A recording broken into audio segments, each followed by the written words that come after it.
Bonjour à tous, je remercie Didier Wirtz et l'Institut d'avoir pensé à Chantor. Pour nous, avec Iñaki, c'est toujours un plaisir de parler et de partager ce lieu.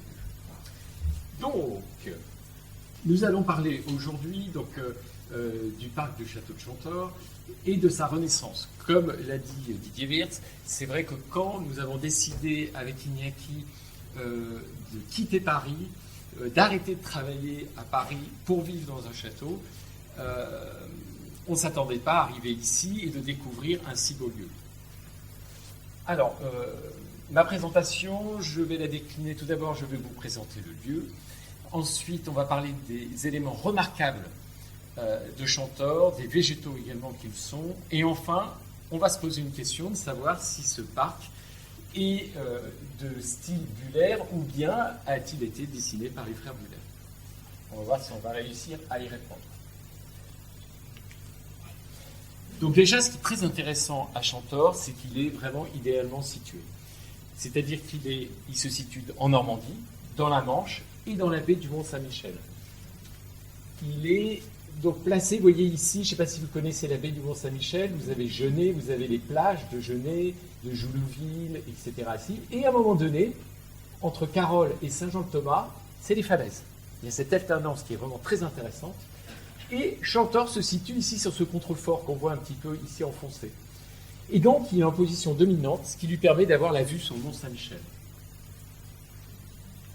Très belle vue, on est à peu près à 10 km, et on peut admirer le Mont-Saint-Michel depuis le château, mais également depuis le parc.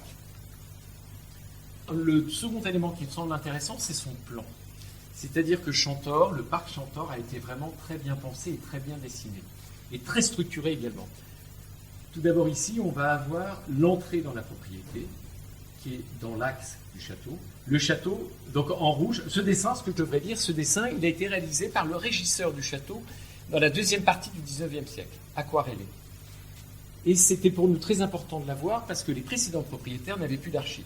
Tout du moins ne veulent pas nous les céder, et je le respecte. Pour eux, c'est difficile de nous les donner. Mais en tout cas, par différentes personnes, on a pu récupérer des éléments. Et donc, on va voir, donc en rouge, il a représenté sur les régisseurs le bâti. Le château se trouve au centre. Ensuite, le reste des bâtiments sont concentrés proches du château, vers l'avant. Vous avez ici la métairie qui est toujours présente. Ici, les écuries, très importantes au XVIIIe, XIXe, évidemment, avant l'arrivée des voitures automobiles. Ici, la maison du régisseur. Et enfin, l'orangerie avec sa serre. Là, vous avez la partie encore résistante de la partie agricole, avec une première pommeraie, une deuxième pommeraie pour faire le cidre. Nous faisons toujours notre cidre et notre jus de pomme qui est bio, bien sûr. Et le réseau hydraulique qui va courir ici sur tout le flanc ouest du parc et qui a une importance intéressante à Chantor. Ce que vous voyez en rouge, le long du réseau hydraulique, ce sont les cascades et cascadelles. Il y en a environ 14. Et enfin, dernier élément assez ludique du parc, c'est la tour. J'en parlerai un petit peu plus tard. Et les cheminements, on va en parler bien sûr, qui sont assez remarquables et qui vont reprendre plutôt un plan de parc paysager. Et les vues. On en parlera bien sûr plus tard dans les éléments remarquables de Chantor, mais vous avez la première vue percée sur l'extérieur du parc qui va vers le Mont-Saint-Michel ici. Une seconde qui va vers un petit hameau pittoresque qui s'appelle le Manoir. Et enfin, sur la droite, l'église du bourg d'à côté, qui s'appelle Chancé. Un peu l'histoire rapide de Chantor. Donc, le parc et le château vont être bâtis en 1780. On est 9 ans avant la Révolution française, on est encore sous l'Ancien Régime. C'est un noble, un seigneur, le seigneur Ernaud de Chantor, qui en 1780 va bâtir le château et sur un parc agricole. Il a la même assise foncière qu'aujourd'hui, les mêmes proportions, mais il est uniquement agricole. Il permet de faire vivre la maisonnée et de vivre en autarcie. Donc on va avoir par exemple ici le potager. Alors bien sûr la photo n'est pas de 1780, mais pourquoi j'ai mis cette photo ici? Parce qu'elle est du milieu, vers la fin on va dire du 19e siècle, c'est qu'on a le petit château 18e, vous voyez, qui ne ressemble plus du tout au château d'aujourd'hui. C'est-à-dire qu'on va avoir la couverture 18e, le petit fronton 18e, on a les jambages d'angles et de fenêtres qui sont en briques, et les panneaux qui sont recouverts de chaux naturels. Donc un petit château blanc, superbe, petite proportion, raffinement, 18e, simple, petit château de province. Je vous montre comme les éléments qu'on voit à côté parce qu'ils ont disparu aujourd'hui. Ça va être ce mur, ce potager, qui est complètement ceint d'un mur de 2,70 m, une serre au centre, ici la métairie qui est toujours existante, et l'arrière, ici, des écuries. Et là, c'est la métairie, pardon. Je continue. Alors, le seigneur Chantor, comme je l'ai dit, va bâtir sur un parc agricole. On n'a pas encore de parc paysager. Deuxième personnage qui va devenir propriétaire de Chantor, c'est un personnage important pour le parc, c'est le député d'Avranches, Auguste François Angot. Il va arriver sous le Premier Empire, 1812. Et lui, pourquoi il est important? Parce que ce personnage est un érudit. Il connaît beaucoup de choses. Et surtout, il a vécu aux États-Unis. Vous vous rappelez qu'après la Révolution française, les États-Unis vont cristalliser des idéaux de liberté, des terres nouvelles où tout est possible, peut-être. Et donc il revient en France, devient député, républicain, et lui va commencer à transformer le parc agricole en parc paysager.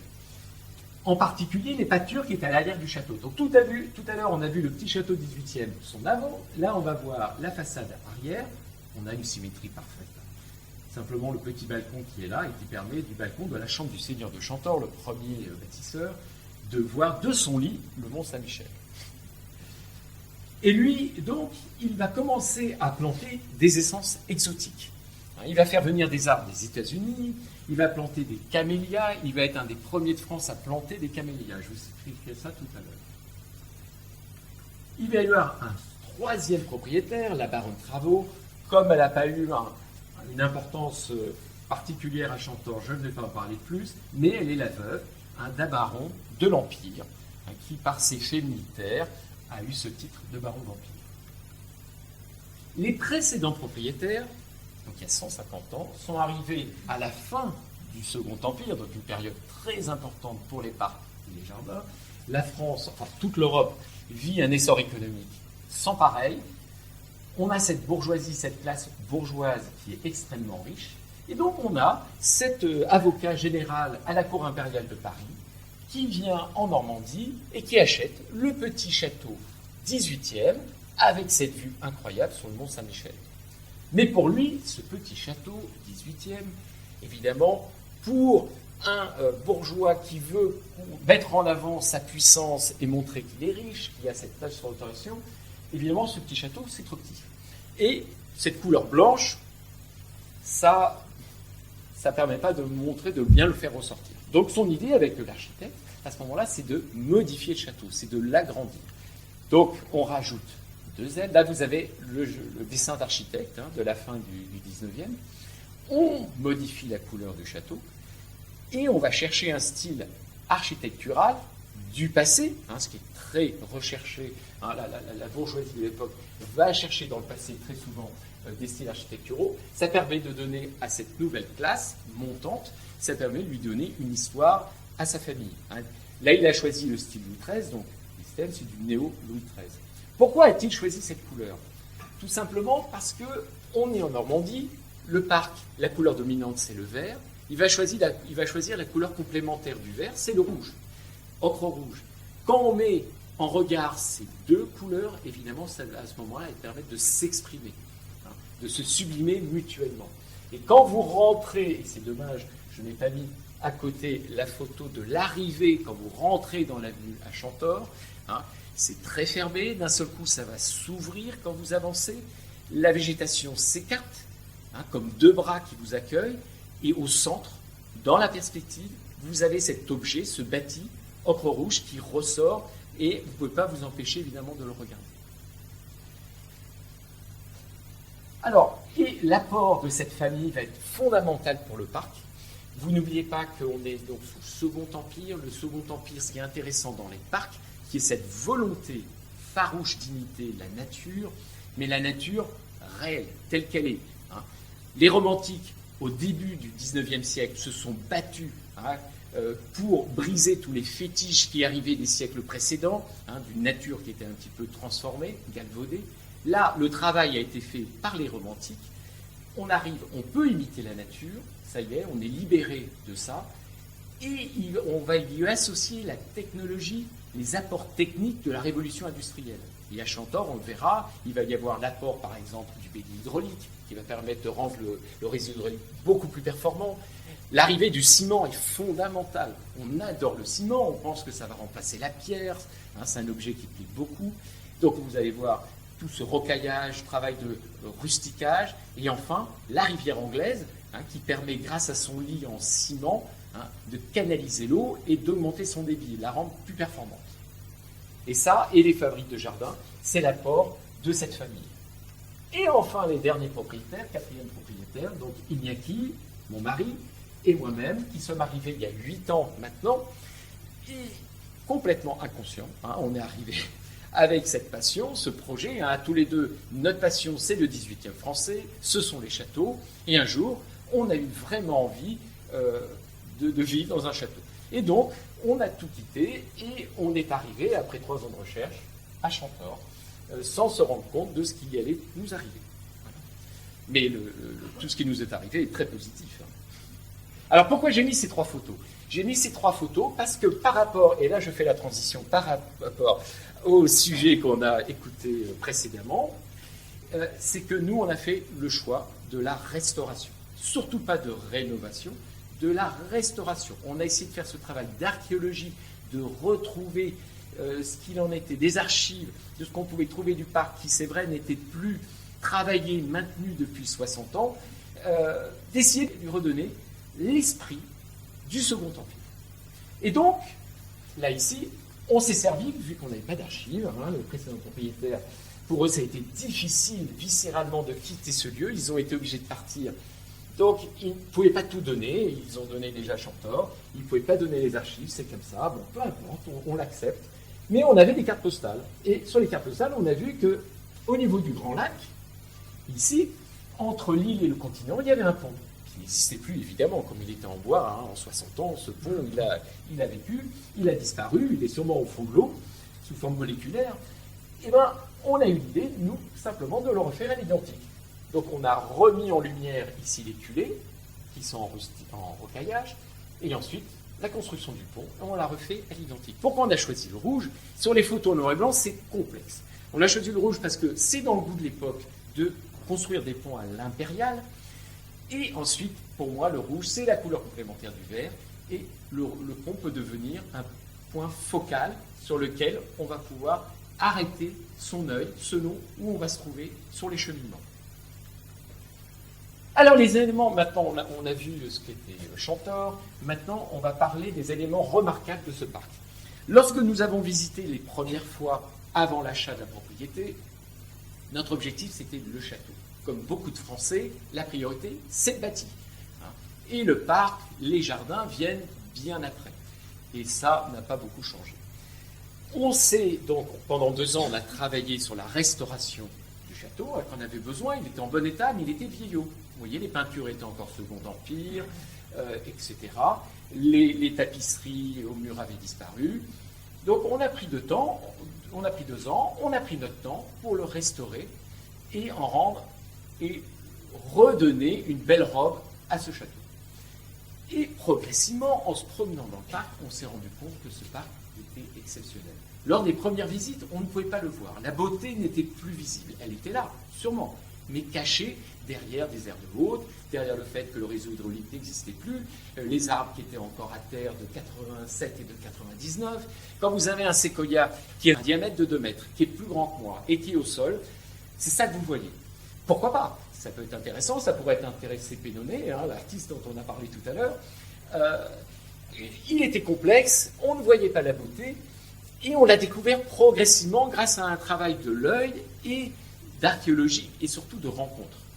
Le fait, avec Iñaki travaillait dans l'industrie de la mode, et moi je travaillais au CNRS en neurosciences.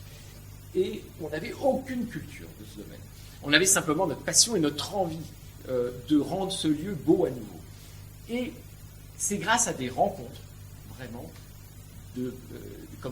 d'architectes paysagistes, d'historiens, comme le professeur Nourri, qui nous a beaucoup apporté, de pépiniéristes Je les cite, parce que c'est important pour moi. Par exemple, Bruno Schneider, des pépinières Bruns. Et j'en oublie, ah oui, Roger Salin, que j'adore.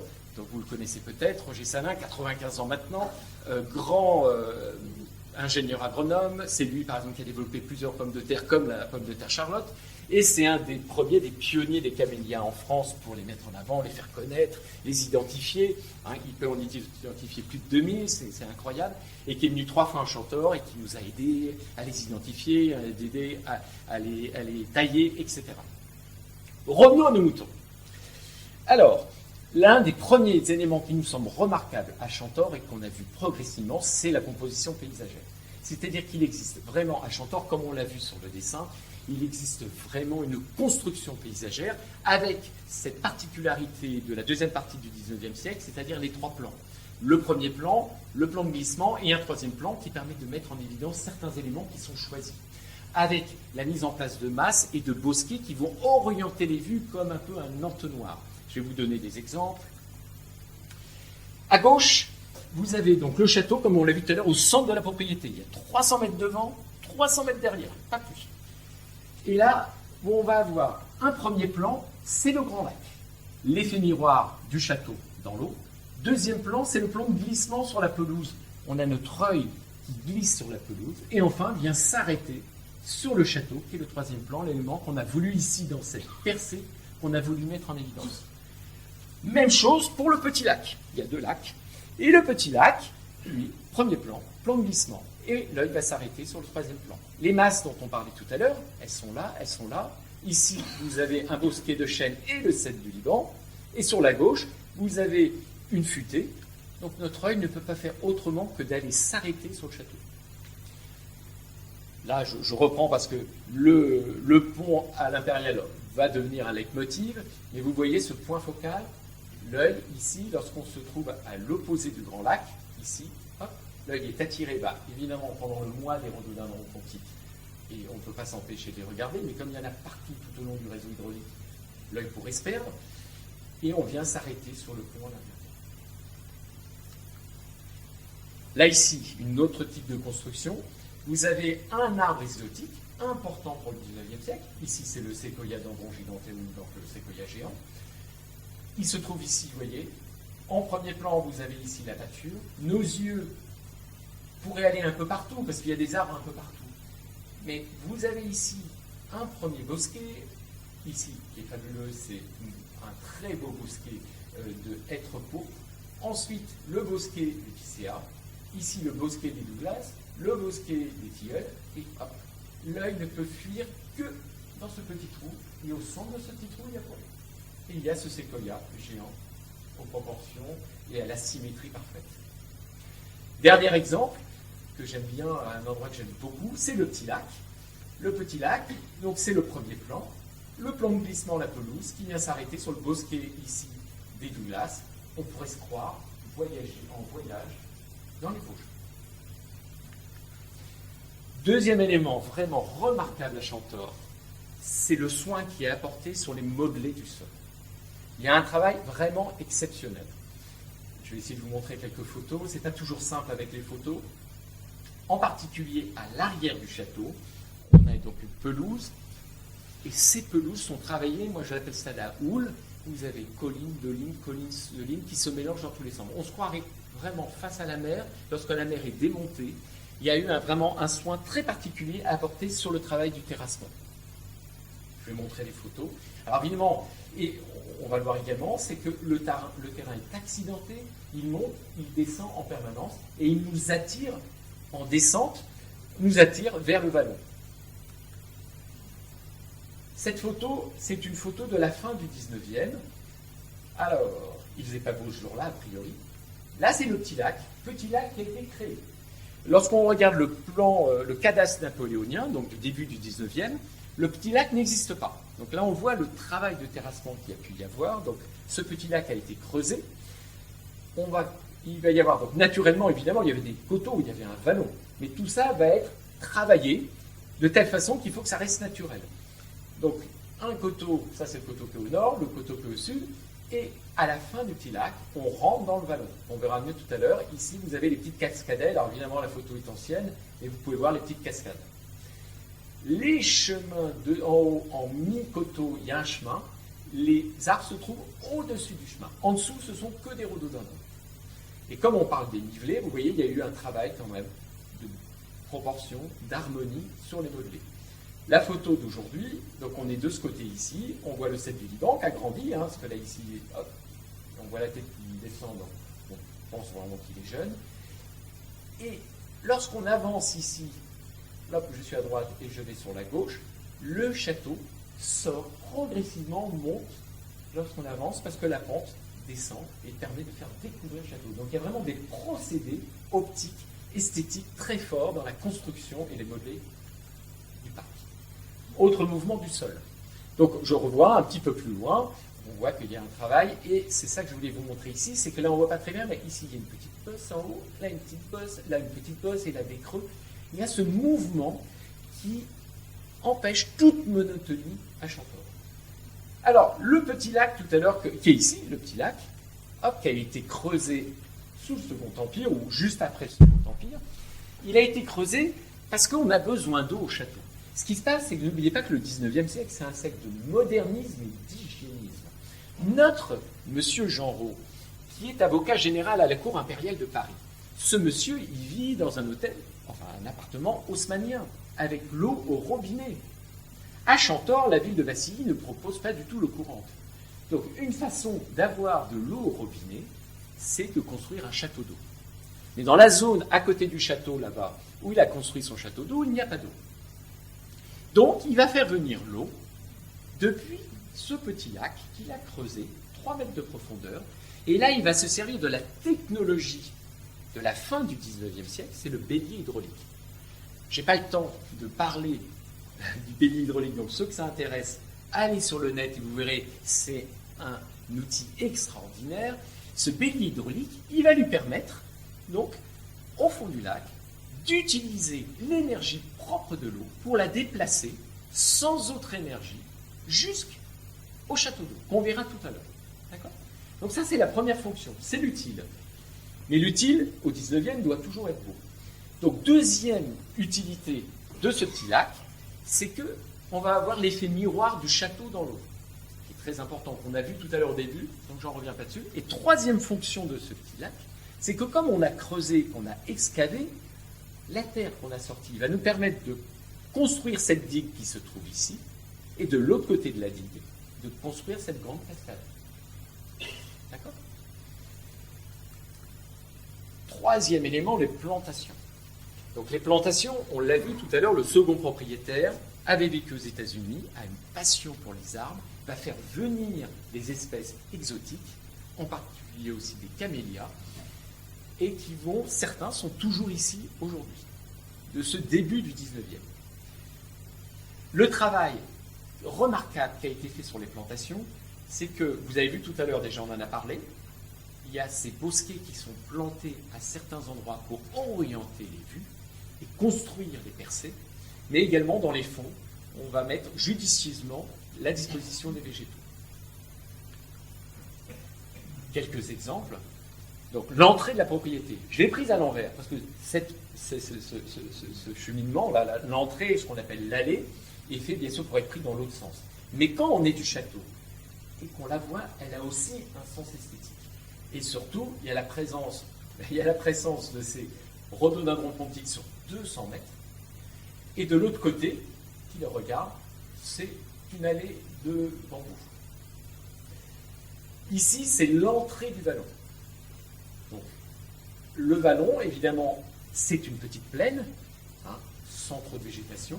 La végétation va être placée, vous l'avez vu, au 19e, parce que ça a poussé entre-temps, mais était plantée au-dessus du chemin qui est au centre, qui était au milieu, ici, des coteaux. Et au centre, la rivière anglaise. Ce qu'on appelle une rivière anglaise, c'est une rivière dont le lit est en ciment. Je vous l'ai dit, on adore le ciment dans la seconde partie du 19e siècle. On pense que ça va remplacer beaucoup de choses. Et ce lit en ciment, ça permet que cette zone qui était un marais, sur le cadastre napoléonien, ça s'appelle les vivreries. Donc vivreries, évidemment, vivier. L'Ancien Régime, Moyen-Âge, Ancien Régime, il y avait 166 jours de carême, on n'avait pas le droit de manger de la viande, donc il faut d'autres aliments.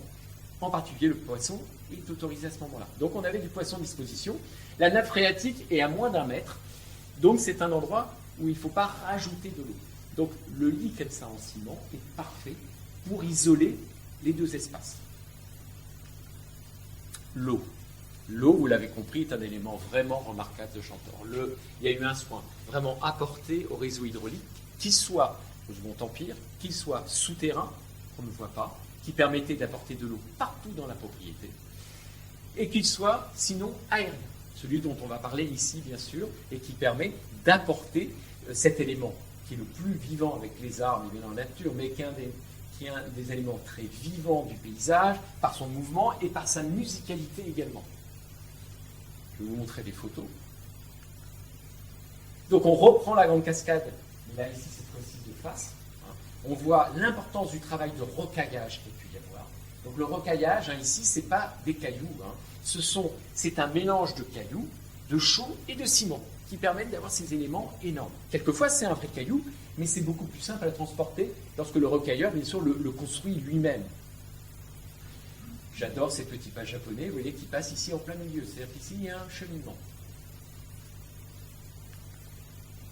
Une autre cascade, je vous ai dit, il y en a 14 en tout. Ça, c'est la première, celle qui va arriver tout de suite après la Marutia.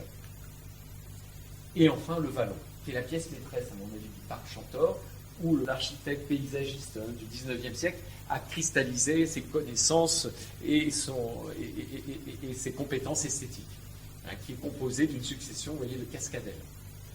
Et au centre est placé, au centre, ici, de gravité du vallon, qui est incurvé, va se trouver ce petit pont en rusticage. Et ce qui est fantastique dans ce petit pont en rusticage, parce que moi je me rappelle la maison de ma grand-mère dans le nord de Paris quand j'étais gamin, elle avait une maison dont les escaliers couraient à l'extérieur de la maison avec ses rangs comme ça, en rusticage. Et elle était toute abîmée. Déjà, il y a presque 55 ans, on va dire, 60 ans, était toute abîmée, toute fissurée. Ici, à Chantor, tout ce qui a été fait en rocaillage et en rusticage est en parfait état. Ils n'ont jamais été restaurés. Ce qui nous donne l'information que les rocailleurs qui ont travaillé étaient des bons rocailleurs, des bons artisans, et que le ciment qu'ils utilisaient, la formule magique, le mélange qu'ils ont fait, a duré jusqu'à aujourd'hui. La sortie du vallon, et vous voyez ce travail qui a été apporté dans la sinuosité, rien ne doit être droit, évidemment, on va laisser ça, j'appelais tout à l'heure, aux chimères des siècles précédents, comme le disait Georges Sand, le soin et également la perspective. Les fabriques, ça évidemment c'est un élément important des parcs des jardins, en particulier au XIXe siècle. On va avoir donc différents éléments. Un élément ludique dont je vous ai parlé tout à l'heure, c'est la tour entrée. Cette tour, c'est, je vous l'ai dit tout à l'heure, ce nouveau propriétaire de Chantor, propriétaire qui arrive sous le Second Empire en 1868, il veut l'eau courante au robinet, dans sa salle de bain, dans les offices, etc. Et donc il va construire un château d'eau, dont le réservoir qui se trouve dans le dernier tiers ici, est plus haut que le château. Et donc, par gravité, évidemment, l'eau va arriver dans la plomberie, sous pression. Mais, comme au 19e, on ne fait rien qui est utile et qui n'est pas bon, et bien à ce moment-là, on va intégrer ce château d'eau utile, pour le château et la ville, la maisonnée, on va l'inclure dans la narration du parc. Et donc, cette tour, elle va raconter une histoire. Là, on est au Second Empire, on fait suite à la période romantique. Et dans la période romantique, il y a vraiment de nouveaux jalons qui sont posés, et en particulier, il y a cette passion pour le fantastique, pour ce qui fait rêver, pour ce qui fait peur. Rappelez-vous d'Alan Edgar Poe, de Mary Shelley, Frankenstein, etc. Et donc, cette tour, elle va nous raconter une histoire, sûrement d'une nouvelle gothique qui a été perdue, oubliée, et qui va s'intégrer ici dans ce parti du parc, où il y a beaucoup de Prunus oroserasus, donc de lauriers pâles, qui sont plantés, donc on a des troncs tortueux, on a une atmosphère un peu sombre et un peu terrifiante, et elle vient s'installer ici, comme ça. La tour, elle était d'emblée fissurée, bien sûr parce qu'elle s'intègre dans cette image du goût des ruines, et également de ce goût très fort, enfin, parce qu'après le 18e, on les détestait au XVIIIe, le goût pour aussi l'architecture gothique et romane. Et l'histoire qu'elle veut raconter, c'est quoi?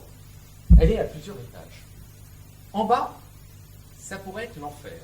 Avec ici, je ne sais pas si vous voyez, en clé de voûte, il y a une tête. On ne sait pas si c'est Hadès ou si c'est un esprit. Une tête un peu léonine. Si votre existence, vous ne faites pas grand-chose, vous n'apportez pas grand-chose aux autres, eh ben, vous allez rester à l'étage du bas. Si vous cheminez votre vie, vous voyez, vous pouvez monter jusqu'en haut de la tour. Marche après marche, vous faites des bonnes choses, des bonnes actions, etc.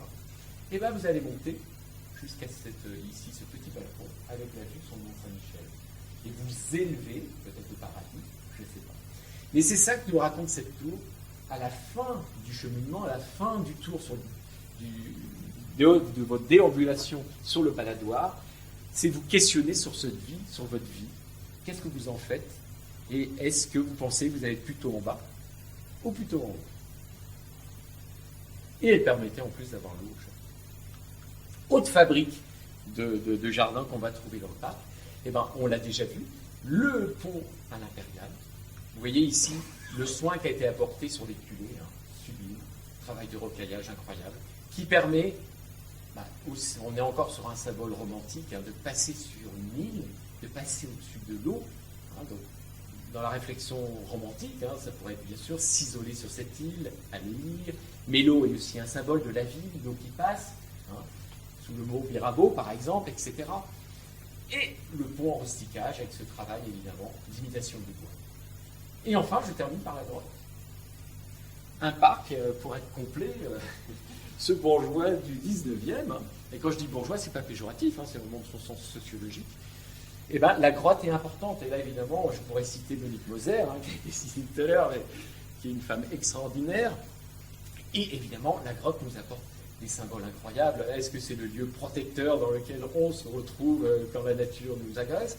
Ou bien c'est se retrouver dans notre nature intérieure à nous et notre inconscient? Enfin, on a cet objet qui permet de laisser divaguer notre esprit. Les cheminements. Les cheminements, on l'a vu sur le plan tout à l'heure, je ne sais pas si je l'ai remis ici, oui. Les cheminements, ce qui est important, vous les regardez, ils sont vraiment remarquables. Ils ont été travaillés encore avec soin, ils sont tous empirés. On a encore l'empirement du 19e siècle, qui est parfait pour dire le travail qui a été fait de qualité sur Chantor, et que M. Genreau a vraiment investi beaucoup. Et c'est des cours et le dessin, vous voyez, toujours en rondeur, toujours sinueux. Le baladoir qui fait le tour complètement volet. On évite évidemment le baladoir, évite la partie encore agricole, encore aujourd'hui qui existe à ce moment-là, et qui va suivre le décours de l'eau, et ensuite dans les parties dans les différents bosquets qui sont plantés, et terminer par la tour et revenir au fait. Là, j'ai mis une photo d'un des cheminements, parce qu'il y a ce velouté exceptionnel, des bryophytes, au milieu du bosquet des hêtres. Là, c'est le sentier des belvédères qui vient en surplomb. Là, vous avez le vallon, qui vient en surplomb du vallon, qu'on a restauré, qui avait disparu parce qu'il est en pente, parce qu'avec 87-99, les arbres avaient dévalé dessus. Très gros travail de restauration. Et qui permet de voir en surplomb le vallon, ce qui est vraiment exceptionnel. Et enfin, j'ai pris ce petit cheminement comme ça, parce que c'est à cause de sa forme. Maintenant, les végétaux remarquables. Les végétaux remarquables, on va retrouver la trilogie, évidemment, des plantations du 19e siècle, c'est-à-dire camélia, rhododendron, azalée. Ici, je vous ai mis pour voir leurs proportions. Donc, c'est essentiellement du pontique. Vous vous rappelez le rhododendron pontique qui vient de la région de Pont. Donc, Pont, dans l'Antiquité, c'est le nord de la Turquie. Cette région de la Turquie qui plonge dans la mer Noire et dont les versants sont couverts de rhododendron. C'est un des premiers à arriver en France. Là, au travail, il y a-t-il. Et tout au long du réseau hydraulique, il est planté de rhododendron. Les camélias maintenant, il y a plusieurs camélias vénérables à Chantor. Je me suis arrêté sur celui-ci, donc Camélia japonica alta uniflora, parce que pour Roger Salin, que j'ai cité tout à l'heure, ça serait il ferait partie des premiers plantés en France, et à cause de sa forme, à cause de ce sujet, et aussi de l'ampleur qu'il a pris. est un des plus larges de France, 12 mètres d'envergure, et qui fleurit pendant 5 mois, là ça va commencer en décembre, qui fleurit avec de grandes fleurs rouges. Et j'ai choisi cette photo qui est de la fin du 19e siècle. Vous avez la construction ici de l'aile sud, l'aile nord ne sera pas construite, avant même la coloration ici de la partie 18e. Et le fronton est toujours là. Et il est là, notre petit sujet, vous voyez, notre petit camélia est là. Et la proportion qu'il a fait aujourd'hui, je vais vous le dire, il fait comme ça. Il vient contre ici les écuries. Donc on a un décor. Les jungles de bambou, il y a de très belles jungles de bambou à Chantorol, il y en a 6 en tout, à des proportions très importantes, et qui viennent toujours comme des bosquets, comme des marqueurs pour orienter les vues. Donc là, c'est la sortie, très intéressant, la sortie du vallon. La sortie du vallon a été mise en scène, hein, comme c'est une pièce maîtresse, on ne peut pas sortir du vallon comme ça, sans transition esthétique. Et la transition esthétique qui a été choisie à ce moment-là, dans la rivière anglaise, c'est de placer ce petit îlot, hein, c'est pas l'île avec le pont à l'Impérial, c'est un petit îlot qui était enterré. On l'a retrouvé enterré sur plusieurs mètres de terre. C'est grâce au plan du 19e qu'avec notre pelle, nos seaux et notre brouette, nous avons, après plusieurs mois, excavé toute cette terre et remis en lumière et en eau cet îlot. Et les précédents propriétaires, c'est pour ça que les archives sont importantes, les précédents propriétaires ne savaient pas que cet îlot existait. Ils en avaient perdu la mémoire. Pour dire qu'on perd donc la mémoire et la trace des choses très vite. Et ici, j'ai remis la grande cascade, qui est ceint d'un côté, qui est fermée d'un côté par des bambous. J'ai placé parce que cet arbre a très mauvaise presse, hein, le laurier pâle, le cerise, le Prunus leurocerasus, que nous, on adore à Chantor, parce qu'ils ont envahi un peu Chantor, mais ils vont donner une empreinte assez mystérieuse au parc. Et là, ceux-là ont de telles tailles. Vous voyez la taille du fût, hein, ils sont comme ça. Hein, c'est pas un arbre qui est, en tout cas, que je connaissais, ce que j'ai pu voir, qui prend des proportions telles, sous son poids, va se coucher et va marcoter pour aller chercher plus loin. Il y en a 3 comme ceci, 1, 2 et 3, une série de 3 qui sont vraiment extraordinaires. C'est pour ça que j'en parle ici. Je continue maintenant sur l'inventaire des arbres remarquables, le cèdre du Liban. On reprend la photo de tout à l'heure parce que là il était jeune. Aujourd'hui, il a des proportions extraordinaires, une ramure incroyable. Le séquoia qu'on a un petit peu vu tout à l'heure, le séquoia giganteum, je passe. Monsieur a parlé tout à l'heure des Jingo à Biloba, il y en a 2, dont celui-ci qui est en CP et qui est vraiment immense. Hein. C'est une CP qui est comme ceci. Donc très belle proportion, il est remarquable. Alors, un des éléments remarquables du parc, c'est le bosquet des hêtres pourpres. Il y en a une quinzaine, rassemblés ensemble. Au centre, la croix des cheminements. Donc on passe dedans. Et ils sont pourpres. Et là, bien sûr, comme c'est la période des cyclamènes, les cyclamènes se trouvent en particulier dans cette zone. Les cyprès chauves de Louisiane, il y a une série de 10 cyprès chauves de Louisiane qui ont été plantés au bord du Grand Lac et sur l'île, avec leur appareil, leur pneumatophore évidemment, leur appareil de respiration au niveau racinaire. Je vous l'ai mis à 2 saisons. Hein. Ici en ce moment, ils sont en train de virer et devenir ocre rouge, pardon. Et là, pendant la période estivale, c'est un des rares gymnospermes, hein, vous savez, à perdre ses feuilles, comme le ginkgo, etc. Il y en a très peu. Les tulipiers de Virginie, et celui-ci en particulier, qui aurait été planté, mais ça, on n'a pas d'archives, mais certains disent qu'on parle d'un tulipier qui aurait été planté à la fin du XVIIIe. On ne peut pas le certifier. Et s'il y en a un qui a été planté à la fin du XVIIIe, est-ce que c'est celui-ci? En tout cas, celui-ci a un très beau fût, très droit, et c'est l'arbre le plus haut de la propriété. Hein, j'ai pris cette photo où il est ici, vous voyez. Pour le citer, parce que c'est un arbre très intéressant, hein, le Calocébrus écurins, donc le cèdre à encens, facilement. Les platanes d'Orient, plusieurs platanes d'Orient, et qui, lorsqu'ils sont plantés en isolé, peuvent s'épanouir, s'exprimer d'un point de vue esthétique et obtenir ces belles ramures. Les noyers d'Amérique, parce que même s'il n'y en a que deux, ils sont l'un à côté de l'autre et qu'ils apportent vraiment une importance au niveau de la colorimétrie en ce moment. Un jaune exceptionnel. Alors, pour finir, je vous en ai parlé tout à l'heure, un personnage important pour nous qui nous a beaucoup apporté, qui nous a beaucoup appris, vu qu'on venait de domaines vraiment très différents, c'est le professeur Nouri qui se trouve à Rennes. Un monsieur vraiment formidable, très généreux. Et ce qui s'est passé, c'est que lorsqu'on a commencé à découvrir et à comprendre le parc Chantor, et qu'on a visité, commencé à rayonner autour de Chantor, qu'on a visité le parc Tavor et Aubertule à Rennes, on s'est rendu compte qu'il y avait une proximité esthétique entre Tabor et Chantor. Pas à cause du nom.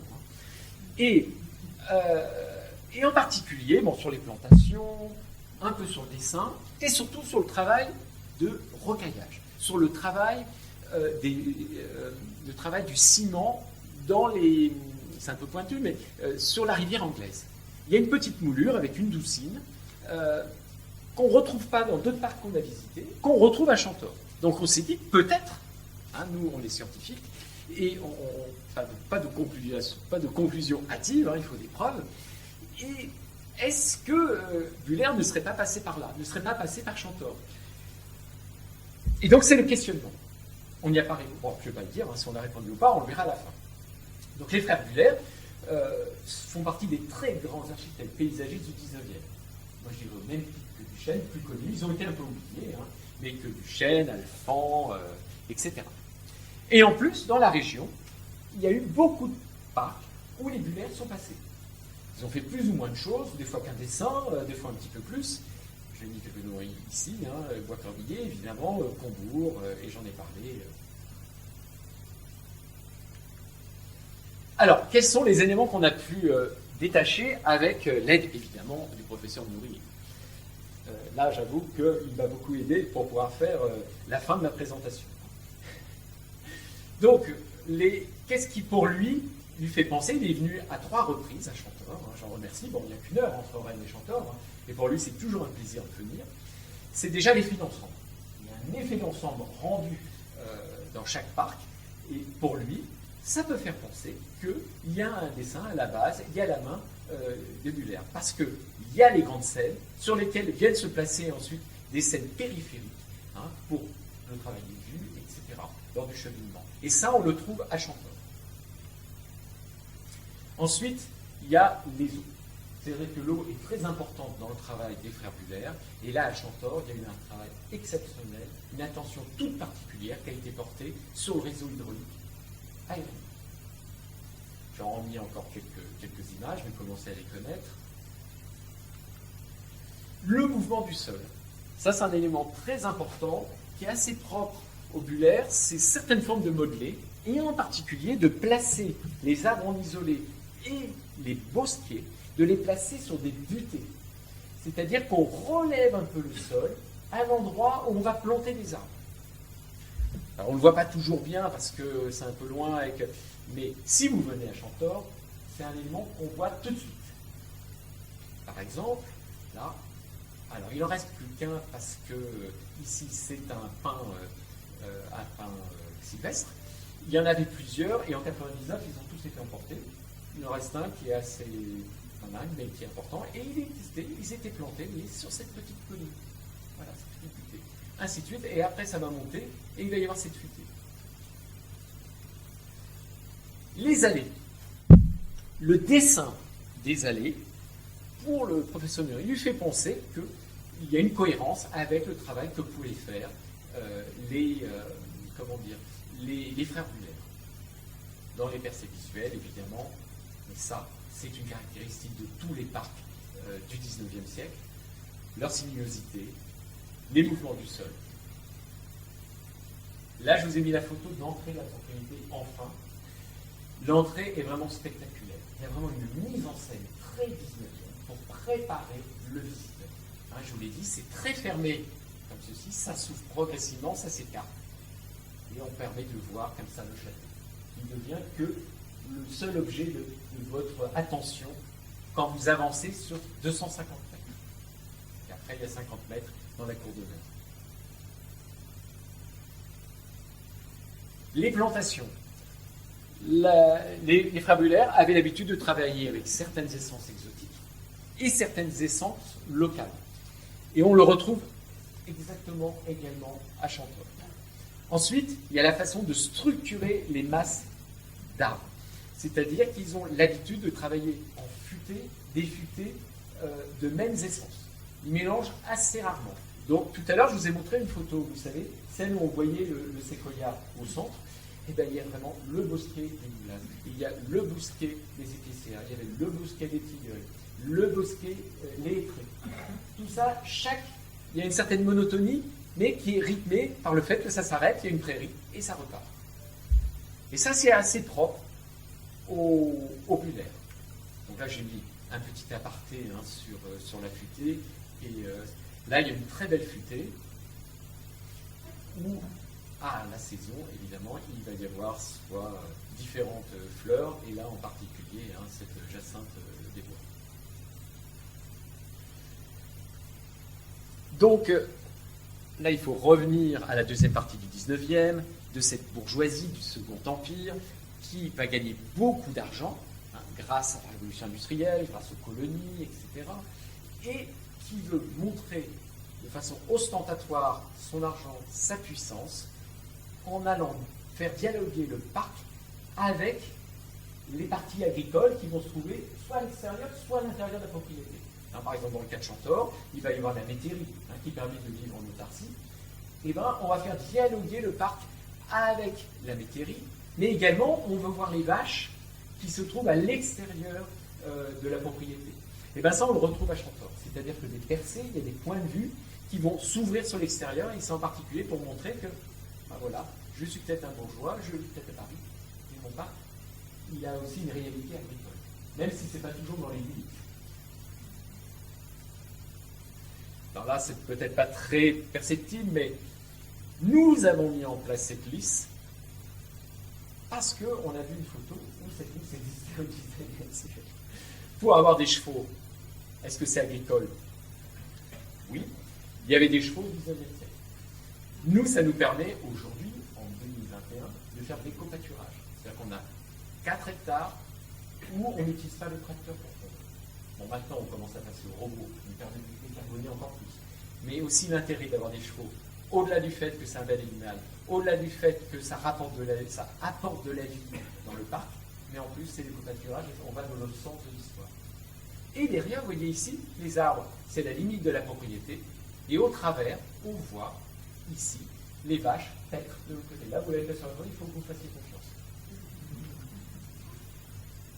Alors, pour terminer, bon, je remets une autre vue un peu plus loin. Là, c'est ce travail exceptionnel. Une de mes parties préférées de Chantor, vous voyez, ça monte, ça descend. Enfin, ici, restez sur cette photo, mais faites hop, ça monte, ça descend, ça creuse, ici, ça monte, ça redescend.